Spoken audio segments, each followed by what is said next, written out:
நான் ஓஹோ போடுறவன் தான். பல ஓஹோக்கள் போட்டிருக்கோம். அதாவது நமக்கு தெரியாத விஷயத்த ஒருத்தவங்க சொல்கிறாங்க அப்படின்னா, ஓ அப்படியா அப்படின்னு கேட்போம்ல. அதாவது வார்த்தையின் வெளிப்பாடு தான் ஓஹோ. நான் வந்து நிறைய விஷயங்கள் எனக்கு தெரியாதுன்றதில் நான் ரொம்ப உறுதியாக இருப்பேன். நான் ரொம்ப நம்புவேன். அதனால் புதுசாக ஒரு விஷயத்த கேட்குறேன் அப்படின்னா, அதை நான் வந்து ஒரு முதல் முறையாக கேட்குறத நான் உள்மனசு ஒத்துக்கிட்டு நான் ஓஹோ சொல்கிறவன் தான். ஆமாம்.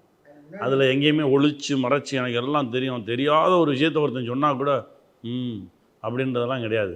தெரியாதுன்னா தெரியாதுன்றதை ஒத்துக்கக்கூடிய ஒருத்தன் நான். அதனால் என்கிட்ட நார்மலாகவே ஓஹோ வரும். அப்படி நார்மலாக வந்த ஓஹோ தான். ஆமாம், ஃபஸ்ட்டு ஷாட்லேயே சார் சார் இந்த மாதிரி பல பேர் பல விதமான அட்வைஸ் கொடுக்குறாங்க சார், அதுக்கு செல்வம் உங்களுக்கு எப்படி ரியாக்ட் பண்ணணும்னு தோணுறதுக்கு நீங்கள் பண்ணுங்க சார்னு சொன்னேன்.